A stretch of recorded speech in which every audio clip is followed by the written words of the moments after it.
This is my update for Russian military operations in Ukraine for August 14th, 2022. And as I always do, or usually do, let's take a look at a map. This is a very pro-Ukrainian liveuamap.com.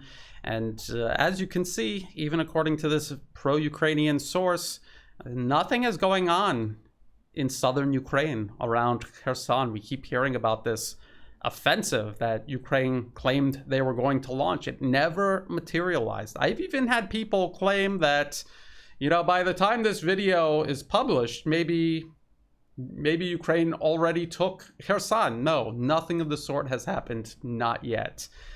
So that is the situation in the south. And in the east, Russia continues to make incremental advances from Donetsk city all the way up to Siversk in northern Donbas and everywhere in between, including Bakhmut and Soledar. The Russian forces are in the outskirts, at the very least, in the outskirts of these developed areas, even according to pro-Ukrainian liveuamap.com. Now, also, like I usually do, let's take a look at a Pentagon briefing. So this is the Undersecretary of Defense for Policy, Dr. Colin Kahl. This is his press conference from August 8th, 2022. And he's talking about another one of these drawdown packages. He says it's the 18th of such package. It's $1 billion US dollars in weapons and equipment from Department of Defense inventories. And what they do is they take out all of this equipment that the US military is supposed to use, and then it'll get replaced by US arms manufacturers. Huge windfall profits for them, if nothing else. This package includes additional ammunition for the HIMARS. They won't say how many, and they won't say how many specifically because it's not a lot. If it was a huge amount, an endless amount of ammunition, they would be more than happy to tell you that. They're not telling you because it's a very small amount. They're not sending any HIMARS launchers.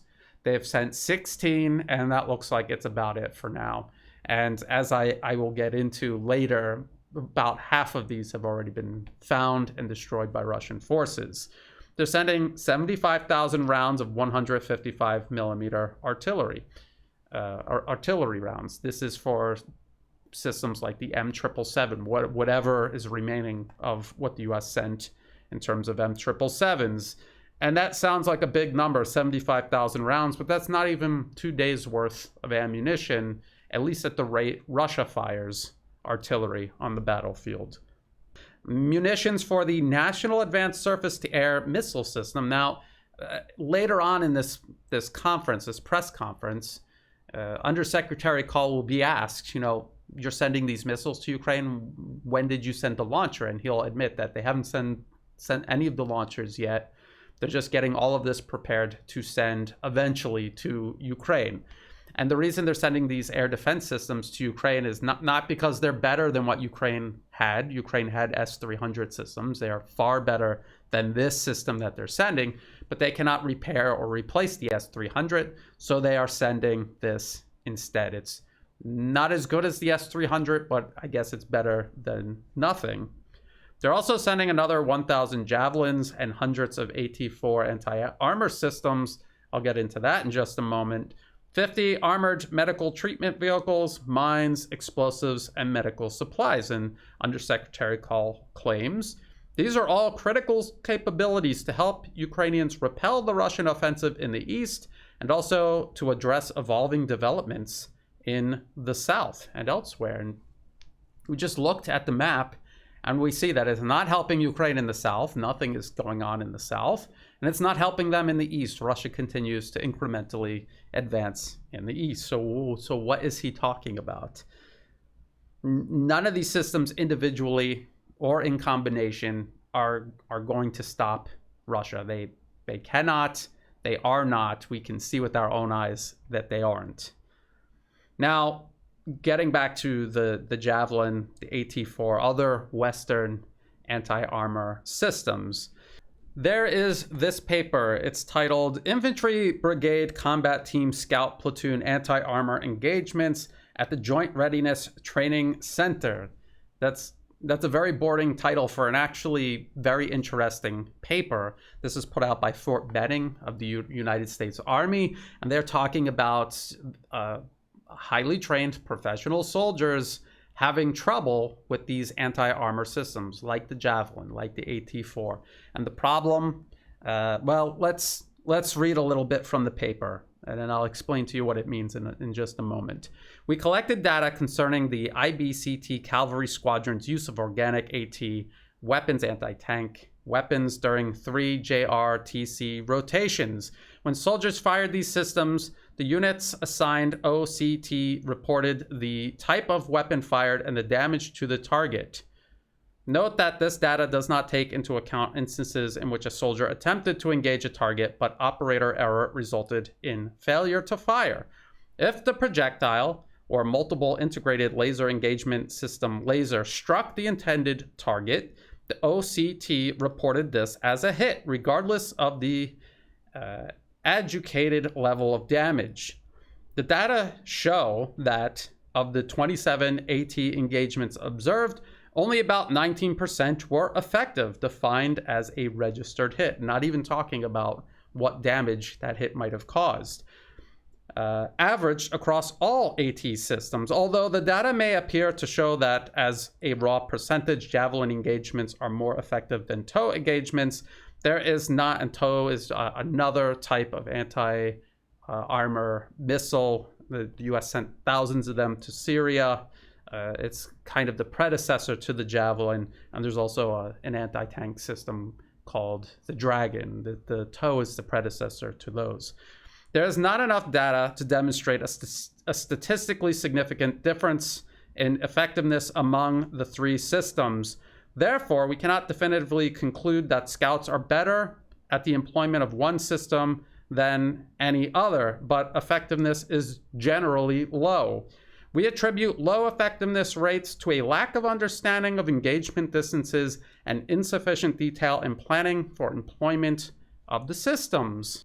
What does all of that mean? That means that these are highly advanced weapons. It's not an episode of G.I. Joe where they just point and push a button or pull a trigger and Cobra Commander's troops explode. It's not an episode of G.I. Joe. This is the real world. These are advanced weapon systems. The missile from the Javelin, for example, it has a certain amount of distance it needs to travel before the warhead even arms. So if you engage a target that is closer than that distance, it's just going to bounce off whatever you're shooting at. And there are actual videos from Ukraine of Ukrainian soldiers firing one of the UK's NLAW missiles out a window at a Russian tank down below, and it just bounced off the armor. And you're asking yourself, well, what happened? What's going on?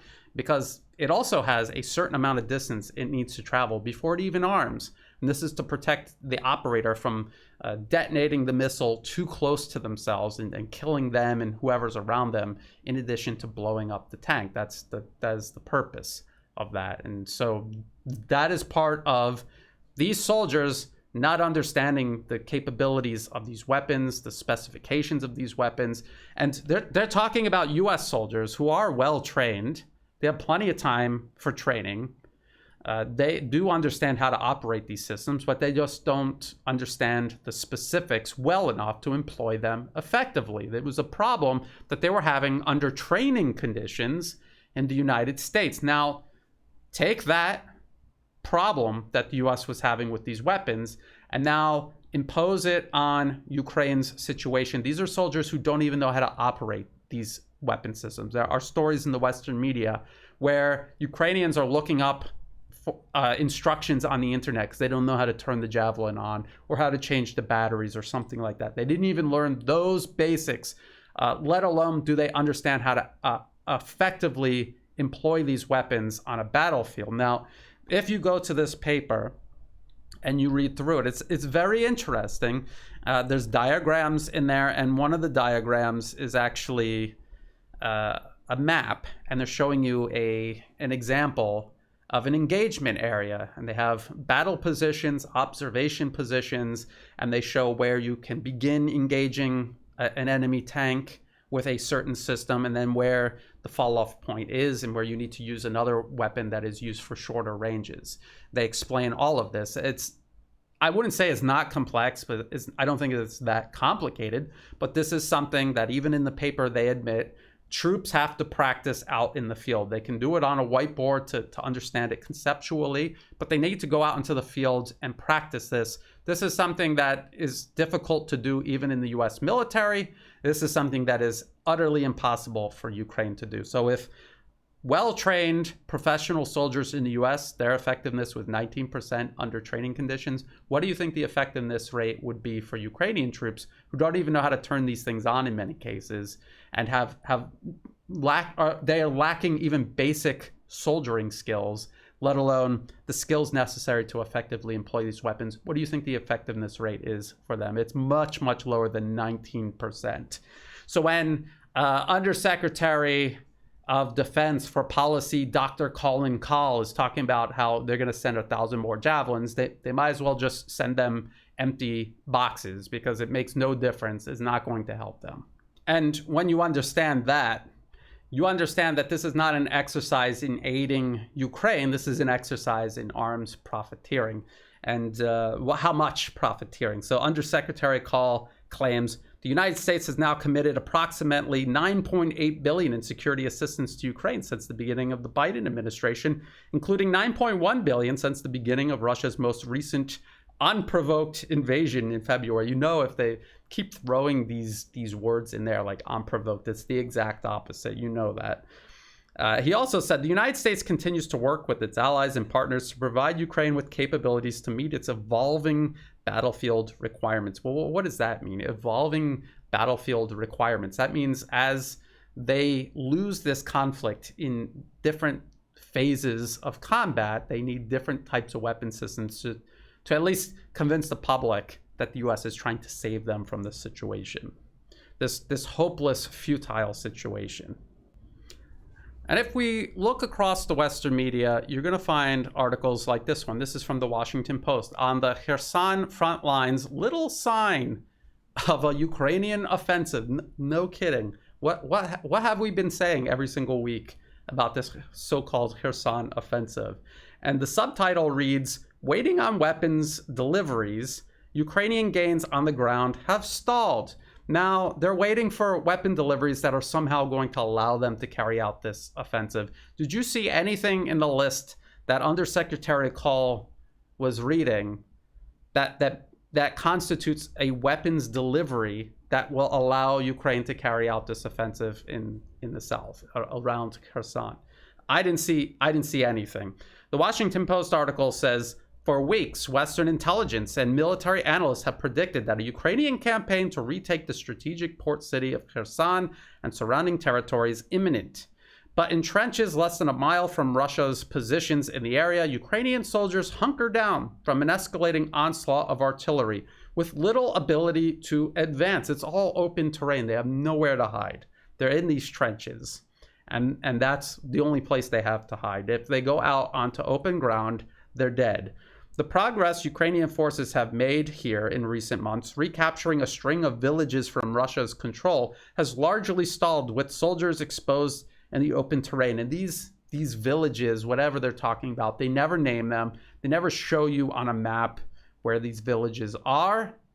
And even the Pentagon, in briefings in the past, they have pointed out that, you know, a couple of villages may change hands back and forth several times.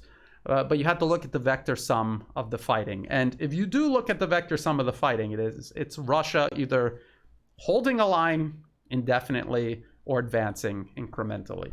What else does the Washington Post say? It says, "There is nowhere to hide," said Yuri, who has fought here without a break since the beginning of the war, and like other soldiers did not give his last name in line with protocol. Here's another one. "We have to be honest. For now, Ukraine doesn't have a sufficient number of weapon systems for a counteroffensive," said a defense and intelligence advisor to the Ukrainian government, who spoke on the condition of anonymity because he is not authorized to speak to the press. Remember that last little bit too, because we're going to get into Ukrainian President Vladimir Zelensky complaining that people are talking about Ukrainian tactics. They're referring to the Kherson Offensive, but the Western media would lead you to believe otherwise. So does it sound like Ukraine is ready for any sort of offensive?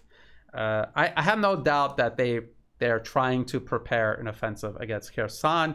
I will not make the mistake of underestimating Ukraine.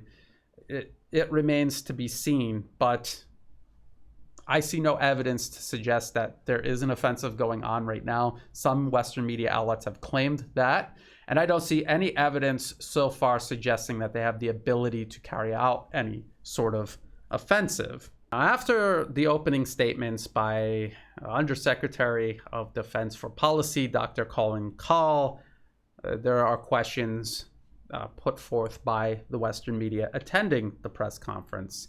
And so one of the questions was about Ukraine itself claiming they're losing 100 to 200 dead every single day. And they ask Undersecretary Kahl if those numbers are right or not. And he kind of sidesteps it. And he starts talking about morale, troop morale instead. And he says something like, I think that gives the Ukrainians a significant advantage. After all, more than 40 million Ukrainians are fighting. The stakes are existential for them. They are fighting for the survival of their country. And I think that that is untrue, because where Russian forces have taken over, they are restoring normal life to the people living there as best as they can, considering the circumstances. That is completely the opposite of what happened in 2014 when the US backed a coup that overthrew the elected government and put into power extremists who were bolstered by literal Nazi paramilitary organizations who were eventually officially incorporated into Ukraine's armed forces. They sent these not literal Nazis to places like Kharkov and Mariupol, and they suppressed anything even remotely pro-Russian. And you have to remember that the people in Kharkov or Kherson or Mariupol, they're Russian-speaking Ukrainians, and they see Russians as kind of related to them culturally, historically, linguistically, and they didn't want to be part of an anti-Russian project. And that's what the US did from 2014 onward by installing that client regime into power in Kiev. So that was a case of an existential threat. The government in Kiev was sending literal Nazis to oppress these people, to suppress them, to torture and kill them if they would not shut up. That is not happening as Russian forces take over this territory. That is not happening. People are allowed to go about their daily lives. The only thing Russian forces are going to suppress are terrorists and saboteurs. That is what they're going to suppress. Undersecretary Kahl, during this conference, when answering questions, he would also repeat all of these they're just outright lies, like Russia was trying to take Kiev and they failed. I believe that they were trying to rush into Kiev and kind of shock the government into surrendering. But I don't think that they thought after that failed that they were going to militarily take Kiev. They didn't have enough troops. It was at best a 1-to-1 ratio between attackers and defenders. You cannot take a city under those circumstances, and Russia surely knew that. Undersecretary Kahl also claims that Russia's objective starting in February was to overrun the whole country. Again, that was not true. Russian President Vladimir Putin explained explicitly that the goal was to demilitarize, denazify Ukraine, and also to defend the Donbas region. And we can see that that is what Russia has been doing ever since. And let's be honest, not only is Ukraine being demilitarized, but the whole West is being demilitarized. They're sending these weapons to Ukraine. They don't have the ability to replace them. They don't have the ability to produce more to send to Ukraine to replace Ukraine's losses. They also don't have the ability to replace their own stock in any timely manner. The US arms industry, of course, they're going to make money. They've got these new contracts already, but it's going to take them years to replace what they've sent to Ukraine. There are countries in Europe that have sent all of their tanks, artillery, and warplanes to Ukraine to get destroyed by Russia. Now they're sitting there waiting for the US to send them replacements. And all while Undersecretary Kahl is, really just blatantly lying to the Western media, who will then repeat his lies uncritically to the public. He also has asked a few questions about China and this crisis evolving around Taiwan. And he says, this was about the visit of US Speaker of the House Nancy Pelosi going to Taiwan despite Beijing telling her not to. He says, nothing about the visit changed one iota of the US government's policy toward Taiwan or towards China. We continue to have a one China policy, and we continue to object to any unilateral change in the status quo, whether that be from the PRC, the People's Republic of China, or from Taiwan. But the one China policy, by definition, is there's one China. Taiwan is part of China. There's only one legitimate government over all of China, including Taiwan, and that is the People's Republic of China in Beijing. And if the government in Beijing said, you cannot cross over into our borders, Nancy Pelosi cannot land on Taiwan, but Nancy Pelosi in a US Air Force jet does so anyway, that is a complete violation of the one China policy, is a blatant violation of Chinese sovereignty under international law. So it's the US breaking their bilateral agreement with Beijing and also completely violating international law. And when you see Undersecretary Kahl so blatantly lying about that, and also blatantly lying about Ukraine, you realize that this is what the US does, and you realize how they are truly at the center of all of these conflicts.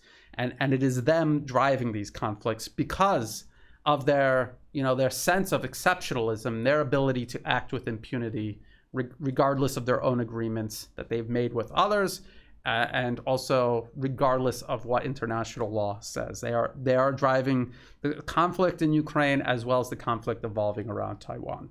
But let's get back to Ukraine. There was another question that asked if Russia can sustain the casualties being claimed by the West. The West claims that Russia has suffered between 70,000 and 80,000 casualties. That is a huge number of casualties.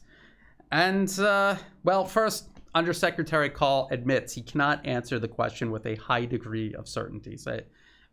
He can't do it honestly, at any rate. He cannot answer the question honestly, but this is what he says. He says, Russia's a very large country. Now, a lot of it would depend, I think, on the political decisions that Vladimir Putin will make ultimately about whether he can continue to recruit and send additional forces to the front, whether he was at some point, willing to engage in national mobilization or some other effort. But, he's tried to describe this all-out invasion as a special military operation and has thus far been hesitant to mobilize his entire country toward the effort. Well, if he hasn't mobilized his whole country toward the effort, how is it an all-out invasion? He's contradicting himself in his own, in a single sentence, he's contradicting himself.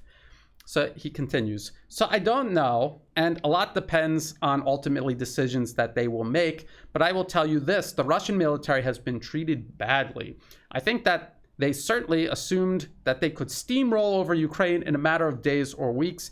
It now turns out to have been a profound miscalculation. The Ukrainians are doing more than holding their own, and I expect that that trend will continue. But that's not true. We know that's not true because the Russian military, ahead of this military operation, accumulated a huge amount of men, munitions, and machines along the Ukrainian border. This was in anticipation of protracted and extremely intense combat. And it was combat that they knew was going to last for months because they had prepared for months of intense combat. And that's why 6 to 7 months into this operation, they're not running out of anything. It's Ukraine that's running out of everything. It's Ukraine that was completely unprepared for this, and unprepared because their Western allies left them unprepared for a conflict their Western allies were deliberately dragging them into the whole time. Now, of course, there were a lot of questions about HIMARS because the Western media is just as emotionally invested in a Ukrainian victory as the US government is. And so they see the HIMARS as some kind of wonder weapon, some miracle that's going to somehow magically change the tide of this conflict. Well, it's not going to, but there's a Wall Street Journal staffer, and they asked, one thing that the public has heard is how effective the HIMARS have been in strengthening Kiev's hand. And I wonder if you could give us some insight in terms of why that was not part of this current aid package, because they're wondering if it's such a great weapon and it's doing so well on the battlefield, why aren't you sending dozens or hundreds of HIMARS systems to Ukraine? Why are you just sending 16? Well, this is what Undersecretary Call says. It's kind of long, but let's just get through it. So on the HIMARS effectiveness, they have proven, HIMARS is just a truck, right? It's a truck that has a canister on the back that launches guided rockets. I've said this because when Russia claims that they've destroyed another HIMARS launcher, people doubt that it's true. Why do you doubt that it's true? It is just a truck. They can find trucks and blow them up. That's what they've been doing this entire conflict. Why do you believe that they cannot hit the HIMARS? They can. The munitions themselves, these GMLRS that I referred to earlier, are having a very profound effect. I mean, this is a 200-pound warhead. It's kind of the equivalent of an airstrike, frankly, a precision-guided airstrike. These are GPS-guided munitions. They've been very effective in hitting things that previously the Ukrainians had difficulty hitting reliably. So command and control nodes, sustainment and logistics hubs, key radar systems, and other things. And what it's done is it's made it more difficult for the Russians to move forces around the battlefield. They've had to move certain aspects back away from the HIMARS. It's slowed them down. It's made it harder for them to resupply their forces. So I think it's having a real operational effect. Now, the question is, why aren't there more GMLRSs in the package? And the reason is actually pretty straightforward. We provided a tremendous number of them in the last package. And we are now on a rhythm of shipping it so that things are arriving on a steady cadence. So I think you could expect that in the next package, there will be the next increment of GMLRSs, these guided rockets. So you haven't seen the last of the rockets. Well, I think the question was, why aren't you sending more launchers? Why aren't you sending more of everything? And the truth is, all of this about the HIMARS, yes, it is. It's allowing Ukraine to carry out precision strikes that they couldn't before. But this is something that Russia has been doing all along, and on a much greater scale. They have their own multiple launch rocket systems. The Tornado S system fires more rockets per vehicle further than the HIMARS does, and with just as much accuracy. They are also guided by Russia's own navigational satellite network, GLONASS, and their soldiers are fully trained on these systems. They have more of them, and they have better support on the battlefield, both in terms of protection and in terms of logistics. So whatever Ukraine can do with these HIMARS, Russia can do more with just their own multiple launch rocket systems, but they also have their military aviation. They have the Iskander short-range ballistic missile system. They've got cruise missiles. So if you can actually win a war by carrying out the sort of strikes the HIMARS allows Ukraine to do, Russia is going to win the war first. It's just a reality. I am glad that Undersecretary Call pointed out, like I often do, that the HIMARS is just a truck with rockets mounted on the back. It's not like a special machine with stealth capabilities that Russia cannot find, or it has super armor that nothing Russia has that it fires at it can destroy it. It is just a truck, and it is just as susceptible to being found and destroyed as any other vehicle on the battlefield. The fact that the US is sending these weapons to Ukraine in the first place is owed to Russia destroying all of Ukraine's heavy weapon systems they had at the beginning of this conflict. They had their own multiple launch rocket systems, their own trucks, their own tanks, their own armored personnel carriers, their own infantry fighting vehicles. They've all been destroyed by Russia. This is why the West is sending them more. There was another question about the apparently or perceived small amount of heavy weapons the U.S. is sending Ukraine. This question was from CNN, and they asked, "You're sending ammo for the M777s and for the HIMARS, but you're not sending more systems." This is what I was just alluding to before. I was wondering if you've reached a limit of what you can pull directly from DoD inventories on that. And so this is what Undersecretary Call says. He says, "Why aren't we seeing more HIMARS and more M777 howitzers as opposed to the ammunition and the GMLRS, the guided rockets right now? I think, first of all, we sent 16 HIMARS systems, which is actually quite a lot. Again, these are not systems that we assess you need in the hundreds to have the type of effects they are. But I mean, how could that hurt to have 100 of them, These are precision-guided systems for very particular types of targets, and Ukrainians are using them as such. The Brits have also provided 3 M270 MRS systems, which essentially, if the HIMARS is a truck, the M270 is the exact same system, but it's on the chassis of an armored vehicle, essentially like a Bradley fighting vehicle, and it can carry 2 canisters instead of 1, but it's the same missiles that get fired from it. The Brits are providing 3, or have provided 3 so far. The Germans have also committed to provide 3, but I don't think that they've sent them yet. So our assessment actually is that the Ukrainians are doing pretty well in terms of the numbers of systems, and really the priority right now is making sure they have a steady stream of the rockets. And the same is true on the M777 howitzers front, where really we've provided a very large number of systems. They sent like 100 of them, and that is against Russia's hundreds and hundreds of artillery pieces, hundreds and hundreds. So have allies and partners, and right now the priority is to make sure that the Ukrainians have the ammunition to keep them in the fight. And so this is just ridiculous. Let's just say 16 HIMARS is the magical number that Ukraine needs to turn the tide of this conflict. It obviously isn't, but let's just pretend that it is. Half of those HIMARS are gone. Russia has destroyed them. So this is a Newsweek article. Half of US-made HIMARS in Ukraine destroyed, Russia says. And this was from August 1st. And it says, Russia has said its forces have destroyed 2 more US-made high-mobility artillery rocket systems, also known as HIMARS, in Ukraine. It adds to the 4 HIMARS launchers that Russia claimed to have destroyed over a 2-week period in July. However, these earlier claims were dismissed by US officials. Of course they were. And then since then, there was another HIMARS launcher that was destroyed.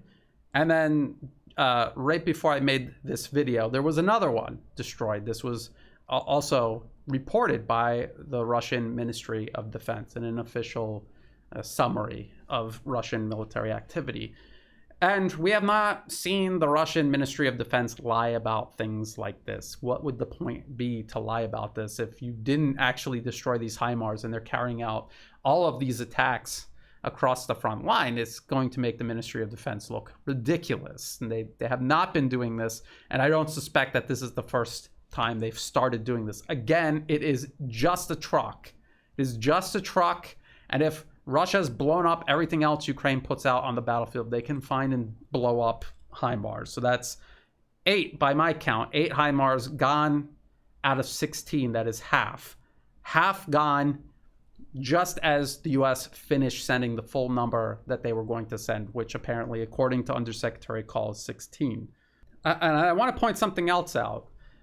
The US military itself uses the HIMARS in batteries. A single battery of HIMARS is 9 launchers. So 16 HIMARS sent to Ukraine, that's not even 2 full batteries. So they're trying to claim that 16 is more than enough. Half of them are already gone. They have less than a single battery out there. That is not helping Ukraine. That is not helping Ukraine.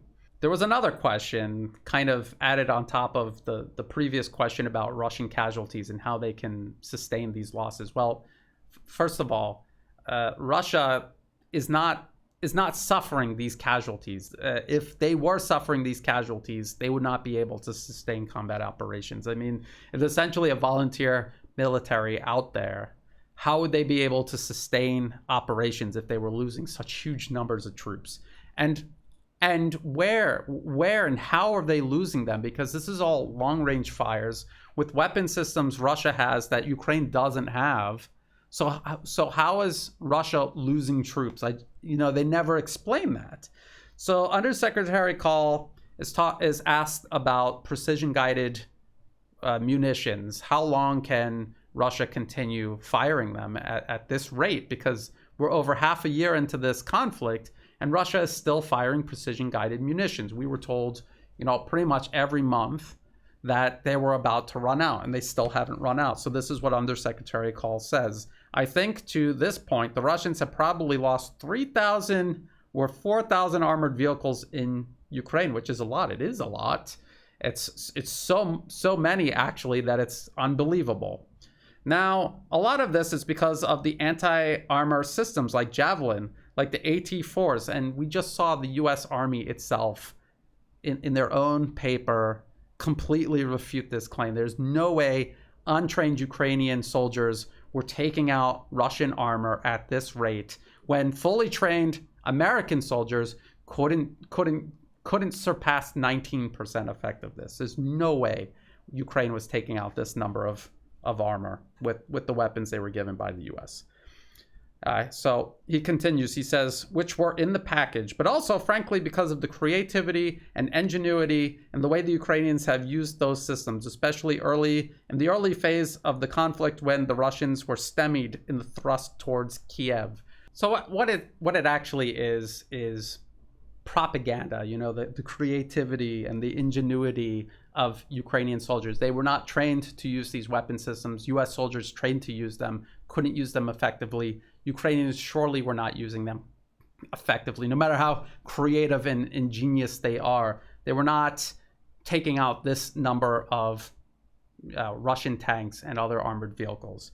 It's obvious. You can see on the battlefield that that's not what happened. Russia continues to advance. Ukraine continues to retreat.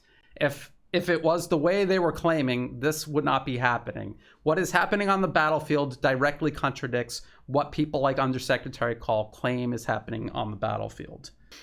There were other questions about a potential training program for Ukrainian pilots to put them up in F-16s that the US and its NATO allies could send to Ukraine. And they were asking, we've heard talk about this, but no one's taking it seriously. Why not? And so this is what Undersecretary Call says. He says, so right now, the fight is in the east and increasingly in the south. No, it isn't. We need to get them capabilities that deliver on the time frame that's relevant to that. So we're focused on these types of capabilities, not something that might deliver in a year, 2, 3 years, etc. Which okay, that actually makes sense, because in order to get Ukrainian pilots up in F-16s, it would take like a year, 2 years, 3 years to actually do that, which is not realistic. Also, you have to think, Ukraine had an air force at the beginning of this conflict. Russia destroyed a lot of it on the ground. It has also incrementally destroyed it as they attempted to carry out missions against Russian targets. Russia has the best air defenses in the world, and they were just shooting these jets down. They were also shooting down Ukraine's drones, including the Bayraktar TB2 drone. If the US sent F-16s to Ukraine, Russia would start shooting down F-16s. And then you have to think of what that would mean. You have these wrecks on the ground, smoldering F-16s. What is this going to do for Lockheed Martin in terms of public relations when they're trying to sell F-16s to countries around the world? Look how easily Russia is shooting them out of the sky. Look how they've done absolutely nothing to help Ukraine. I think the same type of reasoning is being used in kind of throttling the numbers of HIMARS they're sending to Ukraine. Also, the fact that the US simply doesn't have that many to send Ukraine without compromising their own military combat power. There's also articles like this. So this is what they're doing instead. This is from AP. Slovakia may consider giving Ukraine Russian-built warplanes. And since they wrote this article, Slovakia is, in fact, sending 11 of their MiG fighters to Ukraine. And the article even says Slovakia has signed a deal to buy 14 US F-16 Block 70-72 fighter jets to replace its MiG-29s. But the start of their delivery was postponed by 2 years to 2024. So much better for Lockheed Martin to have countries send their Soviet, Russian-made fighters to Ukraine to be destroyed by Russia and to replace them with F-16s that they don't have to worry about being shot down and being bad PR for them. They'll make their fortune that way instead of sending them directly to Ukraine and suffering the PR loss of face. So I think there's a couple of factors, including the fact that it's just completely unrealistic. It takes years of training to get a pilot up in a completely different aircraft, to set up the infrastructure on the ground. And you also have to think, where are they going to set up these airports with these F-16s? Where are they going to set them up where Russia can't just shoot cruise missiles at them? Also, during this press conference, someone ironically asked about Afghanistan and how quickly everything fell apart when US troops left. And I have heard others, like Alexander Mercouris from the Duran, talk about how this US support for Ukraine is very similar to the situation in Afghanistan and also the situation the US was in regards to southern Vietnam during the Vietnam War, and how they just kept kicking the can down the road, pumping money, weapons, troops into these conflicts, knowing that there was nothing that they could actually do to actually win. They couldn't win. They were just buying time.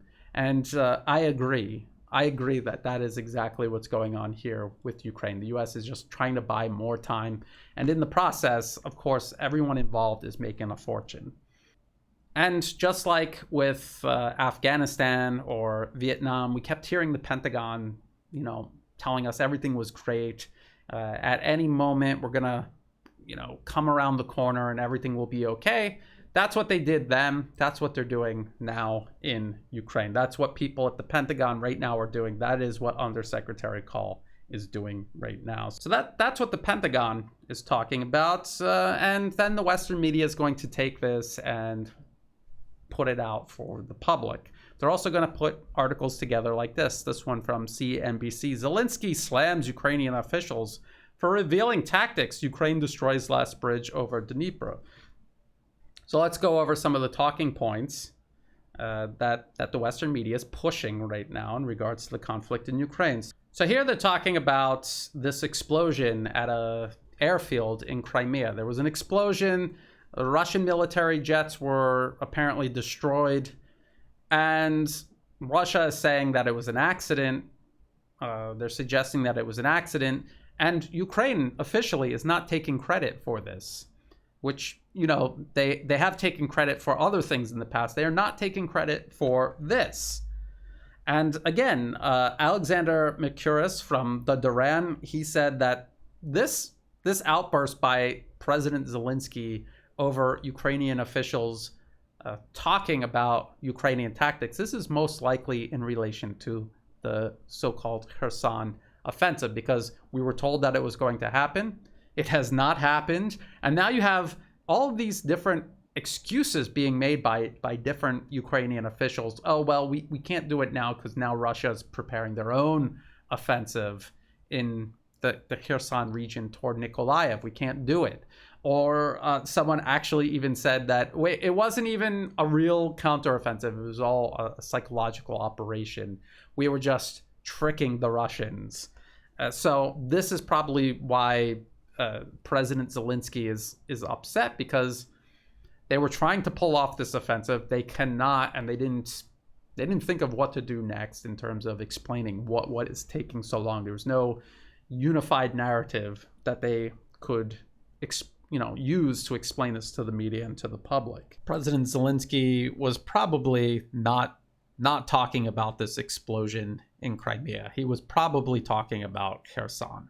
What else does the CNBC article say? It says cities in eastern Ukraine and the area around Zaporozhye, the Zaporozhye nuclear power plant, came under renewed Russian shelling overnight, local officials said, prompting the UN to sound the alarm and demand a demilitarized zone around the facility. UK intelligence has offered some analysis on the explosions that rocked Russia's Saki air base in Crimea, which Kiev has not publicly taken credit for. So there's so many things wrong with this paragraph, it's hard to know where to begin, but... Well, let's start with the airfield in Crimea. You heard them right now just say Kiev has not taken credit for it, but this is what the Western media is doing. So look at this article from The Guardian. Ukrainian attack on Russian airbase sends message to Moscow and beyond.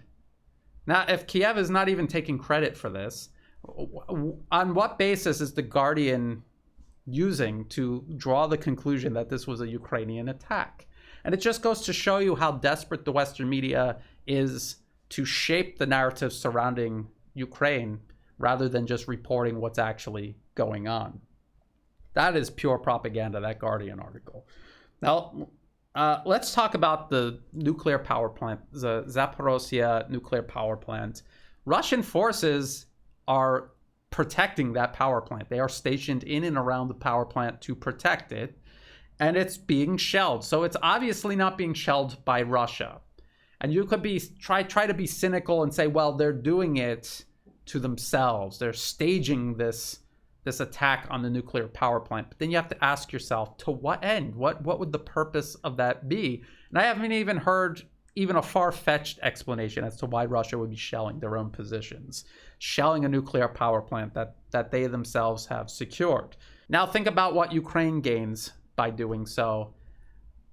The UN demanding it be demilitarized. Ukraine is utterly incapable of taking any territory back from Russia militarily. So they're using what is essentially nuclear blackmail to force Russia to withdraw, as part of this demilitarized zone the UN is demanding. So it's another way Ukraine is trying to seize back their territory because they're unable to do it militarily. This is why they're shelling this nuclear power plant, and it's because they're desperate and they have no other options left to them, and they refuse to go to the negotiation table and just negotiate an end to this conflict that they themselves and their Western sponsors created in the first place. Now, finally, about these bridges over the Dnieper River near Kherson, and Ukraine claiming they've hit the last one. So Russia can't resupply their troops on the other side of the river. Well, that isn't true. They can. It might hinder it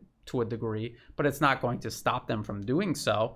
And even if it does, okay, and then what? Is Ukraine going to launch this offensive or not? Let's play this through to its logical conclusion. Let's just say Ukraine is just shaping the battlefield right now. That's why they haven't launched the offensive yet. They want to knock out these bridges to prevent the Russian troops on the other side of the river in and around Kherson from being resupplied or from easily retreating.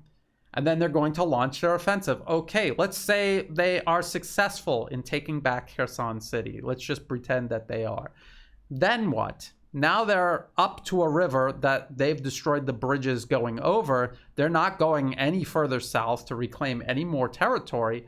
And this entire operation does not address the main Russian force that is in the Donbas region right now. As a matter of fact, in order to prepare for an offensive that has any chance at all of succeeding, they're going to have to draw troops from their defenses in the Donbas region, which is going to allow the Russian force, the main force in the Donbas region, to secure it quicker with less losses and allow them to come to Kherson and take it back. And when they get to Kherson, they're going to find Ukrainian forces stretched out, exhausted from intense combat that would be required to take Kherson from Russian forces, and then they will lose Kherson a second time.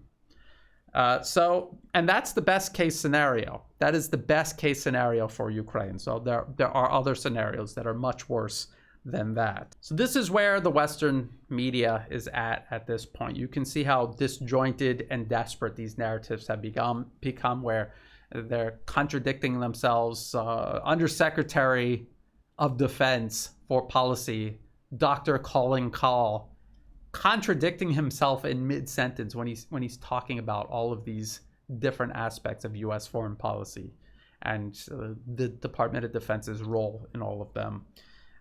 It doesn't bode well for everyone involved. It doesn't bode well for the people in Ukraine. And I say this every single time. A lot of people will say, Brian, you know, it sounds like you're criticizing Ukraine's military efforts. What should they do? Should they just surrender their sovereignty to Russia? And as I always say, they've already surrendered their sovereignty to the United States. In 2014, when the elected government of Ukraine was ousted and a U.S. client regime was put in its place, they began guiding Ukraine down a path that served Washington's interests, not Ukrainian interests, at the cost of Ukrainian interests. And the conclusion is this proxy war the U.S. is waging against Russia, where Ukraine is being completely destroyed. It couldn't be clearer that this conflict, the government in power in Kiev, they do not serve Ukrainian interests. They serve Washington's interests and its goal of bleeding and overextending the Russian Federation. Well, that does it for this update. I do an update at least once a week on Ukraine. If you want updates more often, I would highly recommend finding and following my Telegram channel. The link will be in the video description below. Find my Telegram channel. I update that a couple of times a day, including updates about Ukraine and other issues, including Taiwan. That is another one that I'm following very closely. I also highly recommend the Duran. I'll put the link to them in the video description below. There's the Duran channel. There's also the channels of both Alex Christoforou and Alexander Mikuris. They both have their own channels. They do daily updates, sometimes more than one update per day, and they are covering Ukraine very, very closely. I highly recommend their work.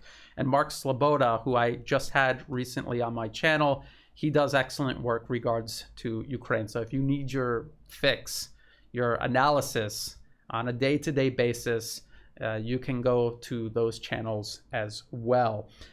If you thought this video was useful, please like and share. Think about subscribing. It's free to do. It helps the channel grow.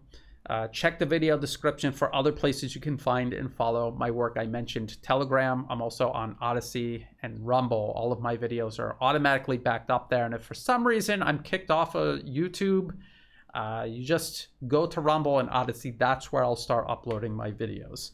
Also in the video description below are ways you can help support my work. You can do that through Buy Me a Coffee, through Patreon, and through PayPal. And if you sign up with, say, Patreon, I also put links to my videos and articles there. That would be a good way to keep track of my work. To everyone who has been helping out, whether it's month-to-month donations or it's one-time donations, or even if you're just helping share my work with others, just getting the word out there about my work, I greatly appreciate that. I could not do any of this without that support, so thank you.